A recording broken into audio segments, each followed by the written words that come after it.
And I think we need each other. Yeah, I really think so. Like a child benefits from a feminine and a masculine caretaker. Yes. Getting both of those yin yang, masculine, feminine, 100%. right, left. Like I really think we need each other. I'm always talking about unity, and you can't have liberal land over here and conservative land over there. That doesn't work. Those wouldn't be healthy societies, I believe. And so when one side has its own flag, like that's pretty blatant. Mm-hmm. Hey there, business enthusiasts. Welcome to the Chills Podcast, brought to you by All Weather Roof. Because just like a sturdy roof, our conversations are built to last. I'm your host, Brent Loberg, and we're about to dive into the world of business, family, and the moments that give us those exhilarating chills. Ever wonder what keeps successful people inspired? Well, get ready to find out as we chat with some fantastic all-weather customers, partners, vendors, and friends. We'll explore their triumphs, challenges, and maybe even some unexpected secrets. After all, business is not just about numbers. It's about the people behind them. So grab your metaphorical popcorn and join us on this journey. Get ready to be inspired, maybe even get a few chills of your own. This is the Chills Podcast. Let the goosebumps begin.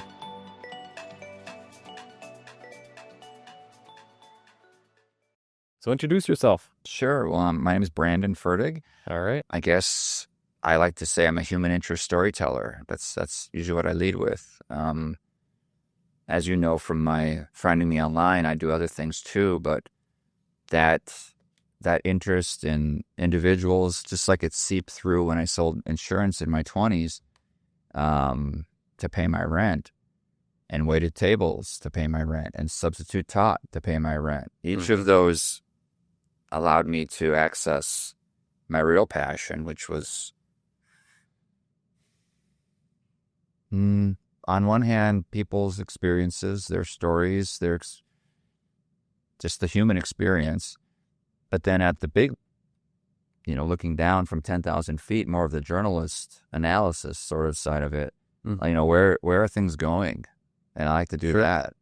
In fact, I just put a video out on TikTok last night, about there's still, when the new state flag came out last year around this time, I recognized immediately how the response to it was telling, right? There's always pushback against change. For sure. But this seems stronger. And within the context of a state that's been conflicted the last 5 years especially, it seemed to make sense along those lines. Yeah. Now, a year later, it's like, okay, well, let's see where people are now. Maybe more of just sort of drop the old flag and, they're adopting the new one. But now there are counties and cities across greater Minnesota that are like discussing this at city council meetings. And they're, at least in one case, it's unanimous. We're not going to change the flag. Oh, really? Right. So it's overwhelming support, apparently, in this one town at least, to hold on to the old flag. And so now this sentiment of not embracing the new, or this Minnesota, however they see it, is like being codified into minutes. And the reason I mention all that is just to say that that's that kind of 10,000 feet view that I look at. And I don't have a horse in the race. I just observe. What I do have a horse in the race of is I want to see the state do well. Yeah, for and sure. the country do well, and the planet do well. And so when I observe this division, I point it out, and people in the comments are like, screw them. And I'm like, well, do you want to be unified or don't you? Do we want the state to come together? So it's a bit of a touch of activism. I've also done a lot of stories around homelessness, actually. Can I pause on that, Blake? I sure can. Question for you on that. So was your interest in why are some people like willing to change and why are some people not, and like kind of interviewing both sides, or what was your interest with that? It was in how the flag was just another example of the division in the state. Yes. Okay. Gotcha. So I've written pieces for the Star Tribune several times, and one long form piece I did was looking at the issue of gray wolves and how social media, because I really am interested in how tech also influences this. I think tech has been a huge catalyst for the division because people go down their rabbit holes. They can stay in their own world, echo chambers, and they can also, some people who are apt to want to believe this stuff can really veer off into some pretty, and both sides do it. And I know people don't like hearing that a lot. Like, don't both sides this, they'll say. Sure. We're not like them. But, man, I see the mirror image so often. Yeah. It's really clear to me that, look, I know you're not exactly the same. Yep. But there just tends to typically be a version of that guy on this side with this guy on that side, or this woman on this side, that woman on that side. Like, I just saw a video this morning sent to me of a very liberal guy who was on his rant, and he's like, Trump wants to reduce the American population down to 100 million people. I mean, that's like saying he wants to get rid of 2/3 of the people. Mm-hmm. That is extraordinary. Yeah. Right? Exactly. And usually you hear those sorts of conspiracy fears about from the right. Mm-hmm. Bill Gates wants to reduce the global population. Yeah. You'll hear Alex Jones say something like that. Yep. You usually hear that from the right.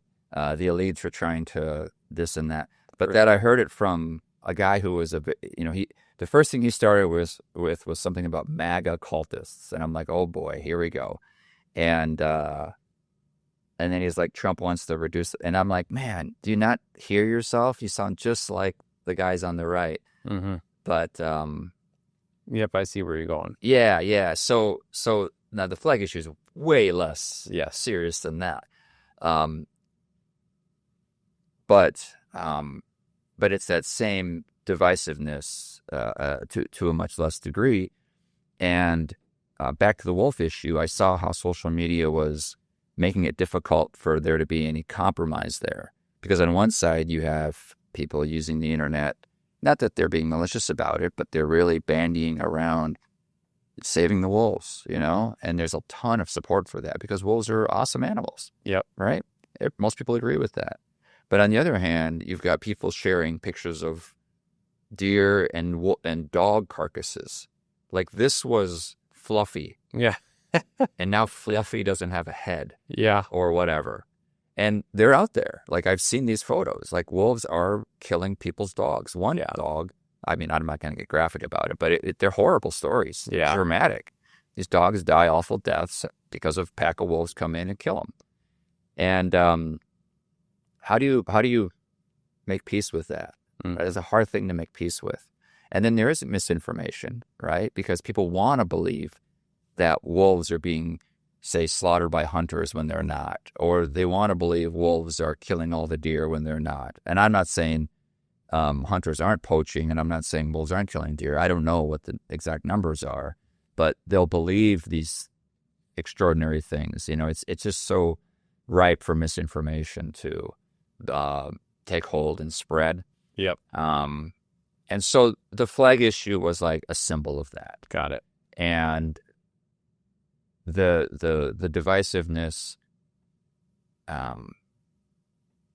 is a house divided against itself cannot stand. Mm-hmm. Right? Lincoln said that. Yeah. And are we going to, and this I think is actually even more threatening than the North and South. Like, you could conceive how a chunk of a nation could break off, like South Sudan or East and West Germany, or there's precedent for a chunk of a country starting its own country. Yugoslavia broke into its parts, but this isn't like we'll have you can't have all the conservatives in this land and all the liberals in that land. It doesn't work that way. We're all intermingled here. Yeah. Right. There's plenty of conservatives in the city, although it's a minority, and there's plenty of liberals in the rural areas, although they're a minority. But you're not gonna, and I think we need each other. Yeah. Like, I really think so. For sure. Like a child benefits from a feminine and a masculine caretaker. Yes. Getting both of those yin yang, masculine, 100%. feminine, right, left. Like, I really think we need each other. I'm always talking about unity. And, like, you can't have liberal land over here and conservative land over there. That doesn't work. Like, those wouldn't be healthy societies, I believe. And so when one side has its own flag, like, that's pretty blatant. Mm-hmm. Right? It doesn't get much more blatant than that. Like, we're not even going to fly the same flag as you. Like, Yeah. holy cow, that is a statement. Like, it was really bad timing, I think, to try to introduce a new flag. Yeah. Actually, like, maybe if you could have introduced one in a way that after some of the dust had settled in the years following George Floyd, and Yes. and you know, a lot of this policy that was introduced the last couple of years during the trifecta of democratic rule that the conservatives were upset about. If you would have let some of that dust settle and say, okay, and then a new leader could come in and say, okay, you know what? That's all behind us. We need to have a unified new Minnesota. Fresh face. Let's have a new flag, and let's have everyone vote on it, you know, something like that. Then I could see how it would have been a symbol of moving forward, and that would have been great. Mm-hmm. And it would have addressed the concerns about the old flag. But the way they did it was, we're going to, you know, create this new flag via a committee when we're in charge. Mm-hmm. And, like every conservative, or lots of conservatives are like, not me. And so they went out and bought the old flag, even when they weren't flying it before. Yeah. So, yeah, not good. Yeah, you hear a lot of this or that, and I, like you were saying, it's just, it should be more and. Just like there's good from both sides. Yeah. It's just and. The not people or. who can be cool-headed. Like, it's hard to be level-headed now. I think it's so easy to get up in arms about something, because there's a lot to be up in arms about, honestly. Mm-hmm. Like, there's some crazy stuff going on. Yep. And to keep your cool is so important. It's so important now. And people are incentivized not to. They're encouraged not to. Not just because that's what gets ratings from, you know, websites and all that, but but there's a lot going on. There's a lot of radical stuff going on. It's hard to keep your cool when crime is rising or something like that. Yeah. But all the more reason to try, because if we all jump on this crazy train, like, the state's going to continue to deteriorate. And I wrote in another story for the Star Tribune, I just asked the question. This was last fall, I think. I go, is Minnesota in trouble? That was the piece. And I went through it was a long story, and it looked at, you know, basically the premises. If you take a long look at Minnesota from, say, the 70s or at least the 90s on, our rankings have dropped quite a bit. Right? We used to be top 5 in education, top 5 in safety, and it's now dropped in both of those into like the teens. And are you talking about Minnesota or the U.S. as a whole? Minnesota. Just Minnesota. Yeah. So, like, we used to be top 5 state in education, a top 5 state in safety, and now we're no longer in the top 10, and or even top 15. And it's like, oh, whoa, okay, what's going on there? Like, this ain't good. I mean, great for other states to do better, but it's not. I'm not sure how many states are doing better. I think it's just us falling. Yeah. And like what's going on? And then I use the opportunity to, like, look at our culture and how it might clash with the times we're in. Basically, that we're a kind of a standoffish Scandinavian culture, and that's a tough way to go if we're in a time of great conflict and fluidity. You know, like when we were kind of on our own up in this little island in the north, we could build this really good state. And Time Magazine had our state on the cover of their magazine in the 70s, like, oh, I didn't know that. Great life in Minnesota. And it had our governor, who was Wendell Anderson at the time, holding up a northern pike. Really? Now we're on the cover of Time Magazine, Minnesota was, for how well it functions. Oh. And now, you know, if we've been on the cover of Time Magazine the last 5 years, it's because of something negative, probably. Yeah. Police shootings or whatever. Yep. I laid all that out, and then I try to offer some solutions, whether it's for the wolf issue or whether it's for the state. You know, how can we turn this around? And is this with your journalism? Yeah, that's the journalism side. That's like the 10,000-foot journalism analysis side. I've also been on the ground, like I mentioned briefly a moment ago about work around homelessness, and I did a documentary. I saw it on your website. I did a whole documentary on this encampment from 7 years ago now. Yeah. 2018, the large encampment called the Wall. Long name of it was the Wall of Forgotten Natives. Yep. And I made this documentary called The Wall that it did both the micro and the macro. It got to know several individuals living there, and I would go back to them throughout that fall. Yeah. Of I saw the 2018. link on the YouTube Okay. video. Yep. And then I also looked at the camp as a whole, though. Like, how was the media covering it? How was the state responding to it? The city responding to it? And then the resolution of that camp, and then the fate of some of the individuals who I interviewed in the piece or for the documentary. And that was a window into that life, into that issue.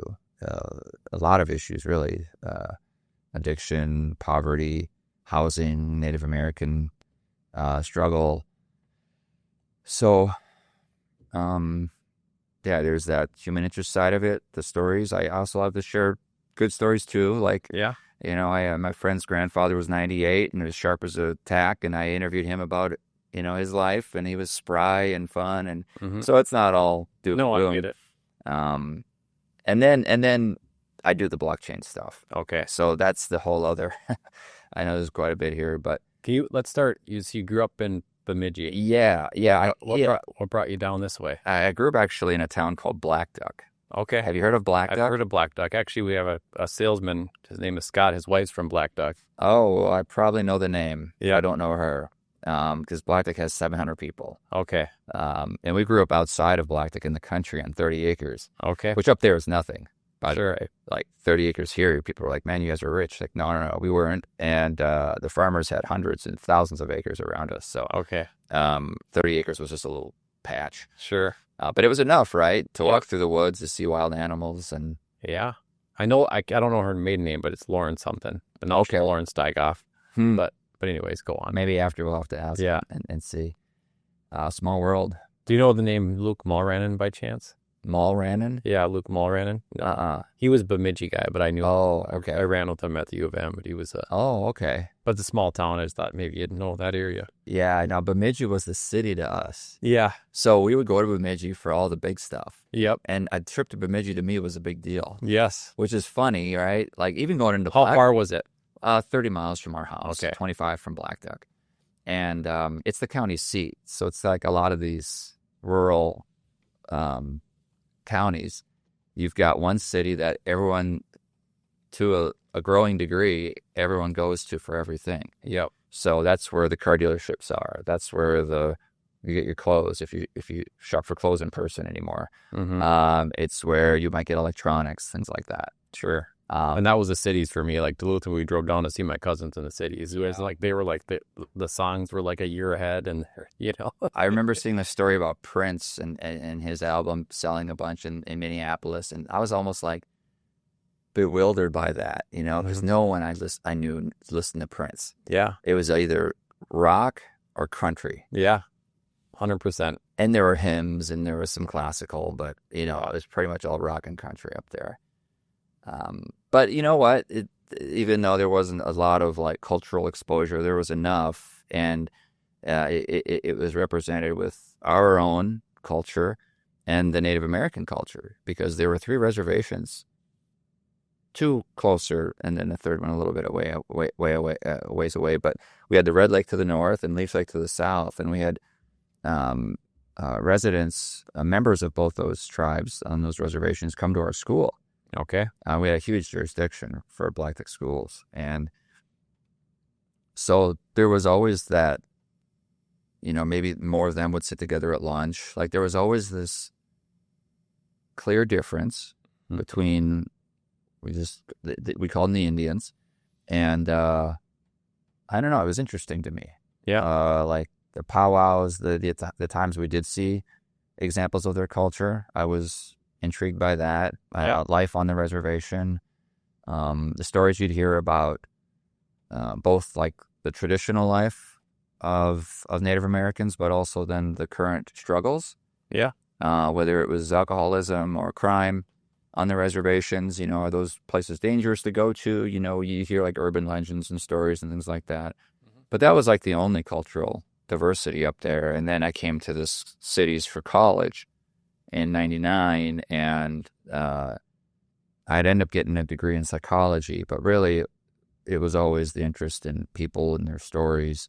That was more up my alley than, say, or analyzing societies than it was, say, like doing therapy work or doing like lab work, which you could do with a degree or a graduate degree in psychology. But where did you get your degree from? I ended up starting school at a Christian private school, Concordia, for 2 years, and then I transferred to the University of Minnesota as well. Okay, because that's what my undergrad was in, is psychology. Okay, well, so yeah, now look at us. I know. I'm not using it. Psych is the more most. than me. Well, psych is the most popular. It was at the time anyway, the most popular major, because it's super interesting. Right, it's enjoyable. But yeah, you practically speaking, you need a master's or a PsyD or a PhD in psych to then really become a psychologist or a therapist or a counselor or something like that. Yep. And I worked for a study after school, and I did an internship at a counseling center. And yeah, I preferred kind of being out there a little more. Yeah. I got into some travel. I did a lot of writing. I learned to like writing actually after college. Okay. Interestingly, when I could write what I wanted Yeah. from the heart, from the mind, then I really embraced it. And I started blogging, and I was using these tools online that were fresh, and YouTube was just getting started, and social media was big even then. And so I started traveling and sharing my stuff there, and it just evolved over time. My first piece for the Star Tribune was Why We Don't Have to Fear China, which now actually is an interesting angle because people would resurrect that concern. Mm-hmm. And maybe there's more merit to it now. I haven't really studied it much, but at the time I saw a lot of fear mongering that didn't make a lot of sense at the time. And this is 15 years ago. So China was not leading the way with electric cars and high-speed rail and a lot of solar power and things like that. They were catching up. Yep. But all I recognized was like a real reverence for the West and people curious. Yeah. And I mean, I didn't see them as a threat at all. It's great that they're elevating their population out of poverty. And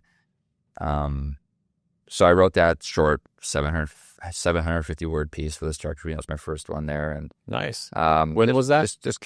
That was 2011. Okay, nice. And just over the years, I've been submitting more and more and more stuff. There's an interesting parallel in the world of journalism between more opportunities and fewer opportunities at the same time. Yeah. Because like the classic, people will say, well, why don't you get a job at a magazine? Why don't you I was like, well, what magazine? Mm-hmm. Or what newspaper? And of course, there's plenty of magazines, Time Magazine. There's plenty of magazines out there, and plenty of newspapers, but it's a shrinking pie. Sure. And so, in that you feel like you're kind of restricted. You're not as authentic because you're having to just zero in and focus, or you have to fit, like literally fit, physically fit. Like they'll say, oh, you can't be more than 750 words. You can't be more than, if it's a long piece, 2,000 words, which is what the Wolf one and Is Minnesota in Trouble story was. Mm-hmm.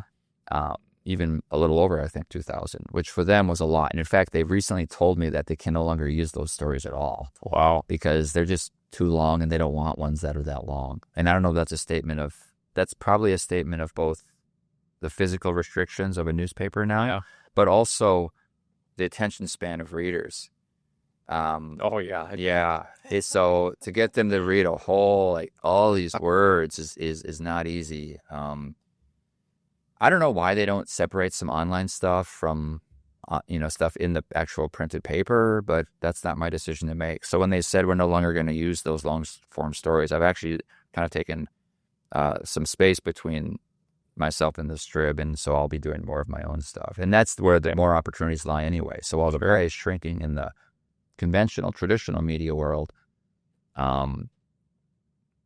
it's always expanding in the independent. Like, how many YouTube people do we watch? Oh man, and podcasts, and there are writers as well on like Substack and social media. Mm-hmm. So I've got a YouTube channel. I've got 21,000 subscribers where I put my documentary. I've got some. It's not a huge amount, but it's something, and I've got some readers and followers on social media. So my path forward is just to keep growing that. And I suppose to introduce blockchain into this. Yeah, what's going on with that? Part of what's going on with blockchain? Well, I took the role as president of Minnesota Blockchain Initiative. Okay. So most U.S. states have their own association in this industry. Okay. Some states do very little. Some states do a ton, like Texas. Like they're always talking to their lawmakers and helping the miners mine Bitcoin, and like they're doing a lot there to reinforce, strengthen the regulatory infrastructure for blockchain-related development, whether it's Bitcoin, cryptocurrency, or whatever. Minnesota doesn't have a lot of that in place, but we've got a lot of builders. Mm-hmm. We've got a lot of smart minds. As we saw when you were out, when you're out doing roofs, when I was out selling insurance, we see the entrepreneurial spirit strong. We see the work ethic. We see the brains behind these individuals. They're very competent. And so there's a number of individuals in the blockchain industry too. And what really intrigued me about this industry and why I have actually been interested in it for 10 years now or more is that it comes back to that technological influence on society. Mm-hmm. So when a stranger at the time, now he's a friend, at my gym back then said, "Hey, have you heard of Bitcoin?" I'm like, "No, what's that?" And he just starts talking to me about it. There are some, even now, there's a lot of evangelists that love talking about this stuff. Back then, it was so new that people were pretty eager. If you could give them a minute, they'd talk your ear off about it. And he starts talking to me about Bitcoin. And, I'm not a finance guy. I'm not a coder, a software developer. So I didn't really understand I didn't really understand it technologically, but I understood it socially, or at least its potential. And so for the first time, I really considered money and how it's always associated with a country. Yeah. You got the Chinese money, you got the Russian money, you've got the Brazilian money, you've got the Japanese money, now it's European money, American money, Canadian money. It's like always a country's money. Well, what if there was money that wasn't part of a country? And that's just right? Makes sense. It kind of allows you to get out of the bubble and see it for the first time. Yep. And with that fresh lens. And then I thought of the implications of that, because I immediately considered all the ways the U.S. flexes its influence because the world is so dollar dominated. And then even here, campaign finance laws, you can only give, I don't know how much money, $250 or $500 to this candidate running for office. And they can have these limitations and enforce them because everyone uses the dollar. Yep. But I thought, what if someone uses Bitcoin? They're going to be able to get around that. Mr. or Miss candidate for office, I can't give you more than $500, but I can give you a Bitcoin. Yeah. And right now a Bitcoin is worth, at the time, who knows what it was. Yeah. What is it now? It's over 100? Now it's over 100, yeah. And I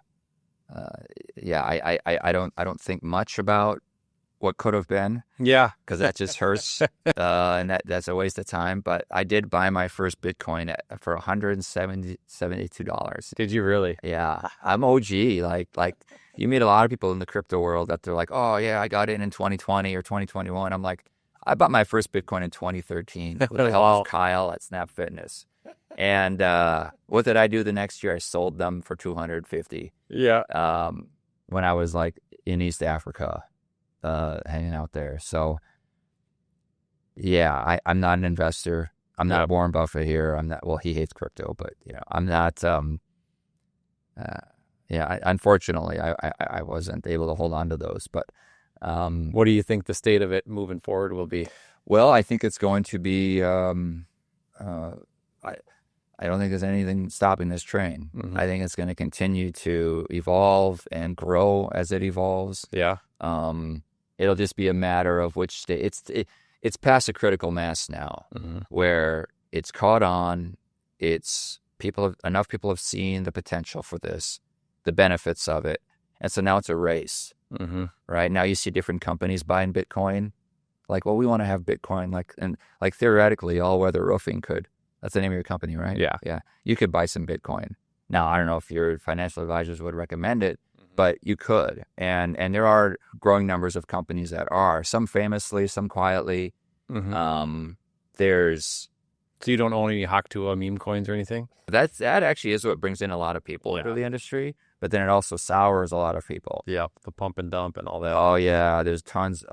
This is what I really just find fascinating about the way the internet, in general, it's all about the internet. Like we're on here talking, and it's going to be on YouTube or wherever you put this podcast because of the internet. AI is made possible because of the internet. Cryptocurrency is made possible because of the internet. And this decentralizing force, much like the printing press 500 years ago, changed the game for so many things. It restructured society. Like Europe went from a Catholic-dominated continent to one where Protestantism started, cropping up. And now we've got everything from Southern Baptists to Amish because of the Reformation. Yeah, Martin Luther. Meanwhile, Catholic Church is still obviously going strong as well. And I just see that disruptive influence, that decentralizing influence of the internet being similar, but in a grander scale, for good and for bad. So you get lots of fraud, but you also get, what are some obvious benefits here? Well, the ability for people to send remittances home.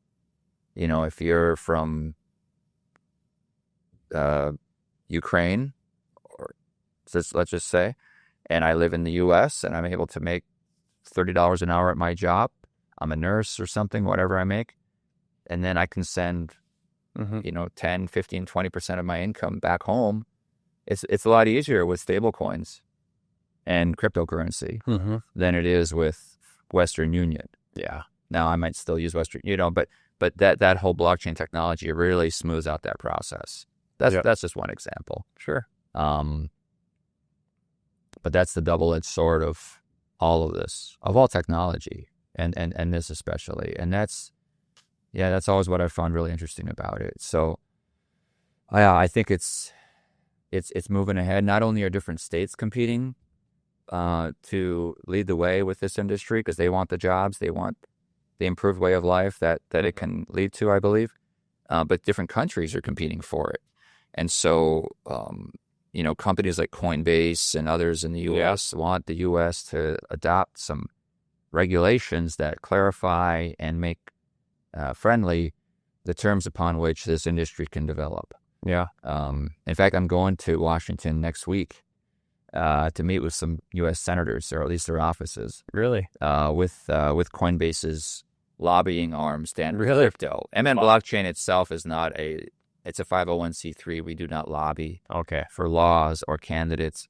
But as an individual, they like how I'm got my finger on the pulse of the Minnesota blockchain community, and they want me to share just the stories and educate. That's what we do. We educate. So if you're into blockchain and you're watching this, go to mnblockchain.org. Yeah. And you can see when we have meetup. We have monthly meetups. We have a podcast of our own. We have larger events in the spring and fall. We've teamed up with St. Thomas School of Law. We found lawyers and law firms are really interested because they want to see some clarity around this industry. And then they've got clients on the sideline waiting either to invest or to integrate blockchain technology, but they're on the sideline because they're not sure if it's legal or how it would work. And so these law firms want there to be clarity as well. And they've sponsored us as an organization. They're probably have also sponsored Coinbase's lobbying nonprofit, Stand with Crypto, and they're ultimately buying a plane ticket for a few of us in Minnesota to go out there and speak to senators next week. Wow, that's cool. Yeah, and that is cool because I went in May to speak with U.S. House members. And we didn't talk to any from Minnesota, but we met with some from Wisconsin, Illinois, Missouri, people in our region. And just to see how the sausage is made. Yeah. Right? Just to see what it's like in D.C. I've been there only one other time. And it was many years back. So, yeah, I am, the journalist in me, the storyteller in me, the observer, much like you going to these different businesses. It's like, what is going on here? Like, look at the action here in D.C. and everyone's got their heads down. Everyone's on their way to somewhere important. It's just it's a vibe as it for sure. You know, I had my undergrad in psychology, and you said obviously you got your degree as well. And whenever I hear somebody that has a psychology degree, it seems, I don't use it, or I didn't, But with you, it's interesting because I feel like you really like to study with your journalism with the blockchain. Uh-huh. You like to kind of study like the habits and the tendencies of people, like you said, that 10,000-foot view. So the name of the podcast, I guess I was kind of drawing it together. The name of the podcast is called The Chills. Like what that feel good moment. Oh, it makes the hair on your stand up on your arms, your neck. Like what about that like intrigues you, gives you the chills? We mentioned earlier about like yin yang, right, left, liberal, conservative, masculine, feminine. I observe these dyads in nature, and one, I think, roughly speaking, this is armchair neurology speaking here, but like right brain, left brain. Yeah. Right. And you've got that kind of intellect side, and then you've got like the feel good artistic side. And I at first with blockchain, it was this is going to change everything. Yeah. Like eye-opening, kind of moment. Yep. Which was more like intellectual, analytical, academic kind of vibe. And then, but what's given me chills in this industry, blockchain, probably has been like watching healthy culture evolve. Because, we talk about those meme coins, and there's fraud and there's a lot of nonsense. But I went to ETH Denver for Ethereum, the second largest cryptocurrency. Yep. And that Bitcoin came along and said, hey, we're going to allow you to send payments a lot easier. Yep. Right. With a more trusted, money. And then Ethereum came around a few years later and said, well, why don't we add some bells and whistles to this system with our contracts and all that? Are you talking smart contracts? Yep. So it's programmable money. Okay. And you can build a new token off of our platform. So then we had all these ERC20 tokens, which are tokens that were built on the Ethereum technology. Yep. And that's where you got a lot of like meme coins. Yeah. And I went to ETH Denver, and so you see people there that do smart contracts and this is in Colorado. Gaming. This is ETH Denver, Colorado. I've never heard of that ETH Denver. I'll have to look that up. It's a big one. Yeah, it's one of the large. Like you've got the Bitcoin conference every year is probably the biggest, but then ETH Denver is also a real big one. It's always in like February, I think, or March each year. And I went in 2022, and NFTs was also birthed on Ethereum. Actually, technically, it might have been birthed on Bitcoin, but it never took off.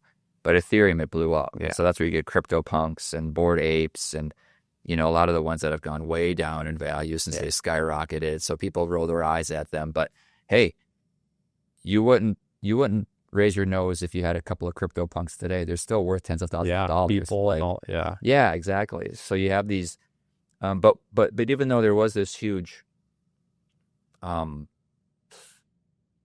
rise and fall of the value of these, and so people again roll their eyes at it. That explosion was so many artists found a new outlet, a new source of funding. So now they can, it's hard to be that's where like musicians and visual artists. A lot of them, those are the starving artists that we hear about, right? That's the classic kind of idea. And so if I could take my paintings or drawings or something and somehow mint it, that's the verb, on a into an NFT collection, or if I just create something original for a digital NFT collection, and if I'm an influencer in any way, people like my work, people like me, then now I can have people who own my NFT, and I can continue to give them benefits as NFT holders. It's a fan club. Yep. Right. It's a new kind of connection to the artist. And a lot of artists found, like I said, a new resource for their work, a new resource for their art and income. For sure. And I saw a lot of that at ETH Denver 2022. And that was cool. Yeah. Right. I saw one young lady who her NFT series featured her clothing. And so you could buy the clothes that the characters in her NFT series were wearing. Okay. Now, Did it take off? I don't know. 90% of small businesses die in a year, right? Or whatever they say. So I don't know, but some of them did. Gave them a platform. I gave them something. Yeah, I gave them a new opportunity, the way YouTube channels do now. So that I like. And so when people trash crypto or trash Ethereum or whatever, I'm like, just know that you're trashing culture. Yeah. And you're trashing livelihood. For sure. Right? So when people bash Facebook, I get also annoyed with that sometimes because I'm like, you know how many support groups, like people who live in a rural part of the world who have no way to connect with an in-person group are now able to connect with people with their particular disease or hardship. You know, they lost their spouse, they lost their child, they struggle with this ailment that they have, and now they can be part of a support group on Facebook. Like, just know that that's also part of social media. And those creators are also a part of crypto. Mm-hmm. And so that's what I would say to answer that question. Yeah, I like it. Mm-hmm. So how do people get in touch with you? And I guess first, like, what's your perfect customer? Like, how do you, as far as journalism or Bitcoin, like, when people reach out to you, like, who would you like to reach out to you? Well, if anyone's in the area, because it's Minnesota blockchain, we do emphasize Minnesota-based activity. If you're a lawmaker and want to know more about it, please email us. If you're a builder in this space or you're a company that's interested in integrating the technology and you haven't been to our events or on our Slack channel or whatever, then please join, reach out. My email in that side of my life is brandon@mnblockchain.org. Okay. Just like it sounds. And then on the other side, if you have a unique story, mm-hmm. or a unique character, have a interesting perspective on a popular topic. Like I interviewed the guy who designed the state flag. You did? Yeah, a connection of mine. It was her nephew. She's like, "Do you want to meet him?" I'm like, "Yeah." So I interviewed him remotely, and because he's in rural Minnesota, and he told me about designing the flag and what the response has been like, and that was a pretty cool interview. Yeah. By the way, I like the name, the Periphery, because it's kind of like that's exactly what you're talking about. I say that which is out here. I like to, whether it's a person who's struggle that we're not recognizing or they get overlooked, whether it's someone sleeping on the streets, mm-hmm. Bring it to people's attention, or a perspective that they didn't consider. Mm-hmm. And these days, the perspective overlooked is, I think, like a middle ground where it's like, hey, I don't want to like bash the people flying the old flag, mm-hmm. and I don't want to bash the people flying the new one. I want to like figure out a way to, and I understand people who love wolves, and I understand people who are concerned about how many there are. I hunt. I'm from northern Minnesota. I grew up with that. I don't like seeing cattle get killed or dogs, people's pets getting killed. So, but yeah. Anyway, that's my soapbox on that. Like that middle ground is ironically what's off in the periphery now, mm-hmm. When it comes to these hot topics. But yeah, that's the periphery side of things. Yeah. So that's just Brandon at the periphery. Yep. .com. Yeah, and we'll link that as well. Okay. Well, I feel like what time is it? I feel like we could have gone 2 hours. We should have done an extended one. How long have we been speaking? Over like about an hour, yeah. Is that longer than we started? Well, yeah. I've been kind of keeping them in that because normally I go through like the questions, but you had some good info, so I just kind of let you keep going. So yeah, just let them go. Yeah. So which is great. I love it. So yeah, I suppose it's better than the alternative, having to like get them talking. Yeah. Yeah, no, this was great. This was fun. I liked hearing your story too. As a northern Minnesota guy too. Yeah. Good to meet you. Yeah, you too. Thanks for the time. And that's a wrap, folks. A huge thank you to our incredible guests and, of course, All Weather Roof for making this podcast possible. If you enjoyed these conversations as much as we did, don't forget to hit subscribe and share the chills with your fellow business aficionados. Remember, it's not just about business, it's personal, and it's all about the people. Stay inspired, chase those dreams, and let the chills guide you. Till next time, this is Brent, signing off from the Chills Podcast. Catch you on the flip side.